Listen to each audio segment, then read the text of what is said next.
Hey everybody, it's Ken again. The flip and sell strategy versus the rehab and rent strategy, and this is often confusing. In fact, if you guys watch the TV, like rehab and rents are boring. You're not gonna find a TV show on that, right? Like you're gonna see these, fix and flip.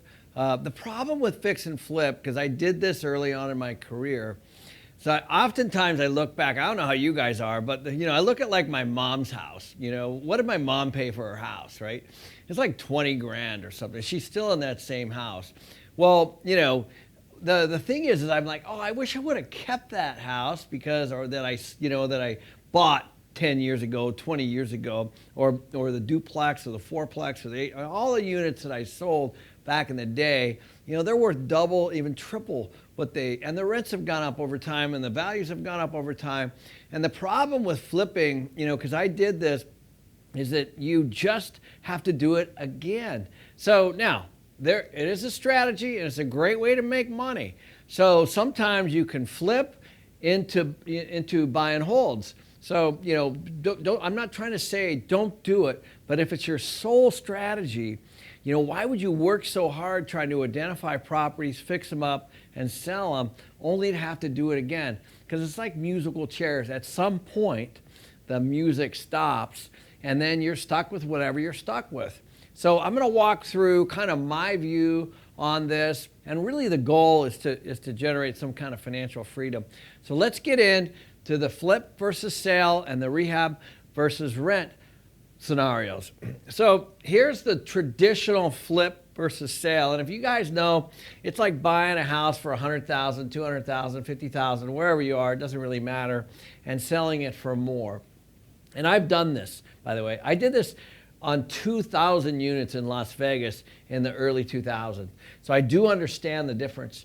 The problem that I had, and the problem that a lot of people have, is that you're now into what's called a capital gain scenario, where you're paying. It could be a short-term capital gain, could be a long-term capital gain. I'm no accountant, but the point is that you're gonna pay tax on that. So while you've got your gross and you're taking a look at that, the truth is it's not really all yours. You owe a big piece to the government. The second thing is that you guys are going to have lots of fees coming and going, to your real estate agents, and maybe it's you, maybe you're the real estate agent, to your lenders and all that kind of stuff that you're going to have around that. The advantage, of course, is that you get that immediate profit.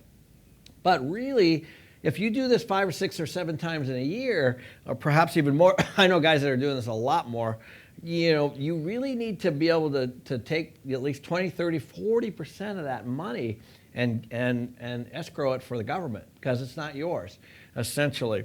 So this is a capital gain strategy. The problem with this strategy is it's short term. That's the biggest problem with the strategy. Now, there's nothing wrong with a short-term strategy, but you just need to know what it is.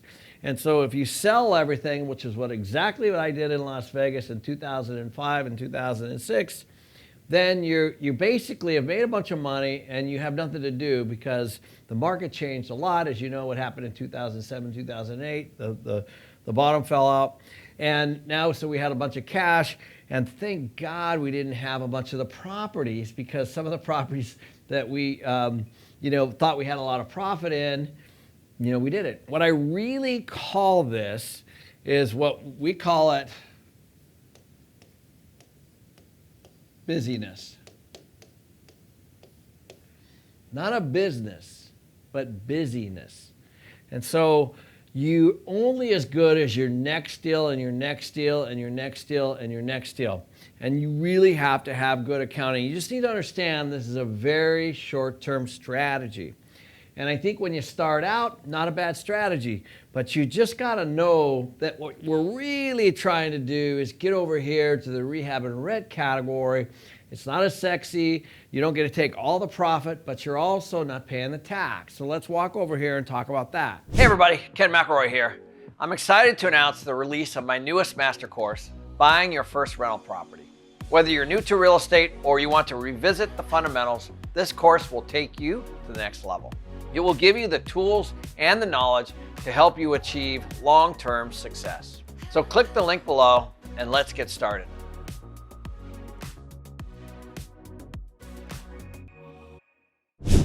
So a rehab and rent is doing the exact same thing. It's buying the house for $50,000, $100,000, $200,000, and then it's renting it, which requires management and all these other things.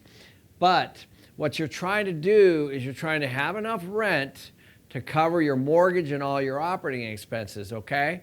So typically a renter will cover their own utilities, but usually you're covering the property taxes, the insurance, and the mortgage. And so what you want to make sure is the rent covers that. So if you buy it for $100,000 and you're renting it for $1,000, chances are you're going to have a pretty good cash flow, which is ultimately what we're trying to do here, is you're trying to stack up these different properties and make them cash flow. So the great thing about this is on the tax side, the government's now working with you because you're actually providing housing for people. And so you get what's called depreciation expense. And so you actually might have a real income, but it completely wipes away because you have what's called a non-operating expense in the form of depreciation. But it's basically a way to get income and not pay any tax. And that's what I learned from my condo days. What I really liked about this is that this is a long-term approach, but it requires you to understand that this is a real business. So you have to run it like a business. The properties are a business. And if you have enough of them, then you're running it like a full-on business. So this is busyness, this is business, this is long-term, that is short-term. The other thing about it is the fees are less. Now, if you manage it yourself, you can get away with not having the management fees, but if you don't, like in a lot of cases, we manage our own, most cases, but in a lot of cases, we also use other people. There are fees there, but you don't have all those reoccurring fees for sales on the commissions and the lenders and all the kinds of things and the contractors and all that stuff on a long-term basis on one particular property. And then your profit. Now, it's not immediate, that's for sure, because if you buy something, flip it, and sell it, you're going to get that profit immediately. You obviously owe the tax, and you're going to pay all the fees, so you get the net. But in this particular case, you have to wait until you refinance. And this is, we talk a lot about this on the videos at KenMcElroy.com. This is a cash-out refinance, and as people like to say, this is when you become infinite. So if you buy something at 100 grand and it goes up to 150 grand, then you can go put another loan on it for 100 grand and you can pull all your cash out that you bought it for. And at that point, you still own the property, it's still cash flowing, and now you're completely infinite. So that's what we like to call infinite return, is when you pull that out. Here's the best part about that. When you refinance and you pull your profit back out, it's tax-free.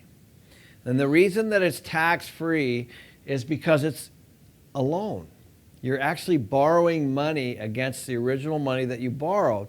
And so you're just paying off the old loan, replacing it with a new loan, which is more money. So it's no different than you do a cash-out refi in your own personal residence, for example. That money is not taxable because you owe it.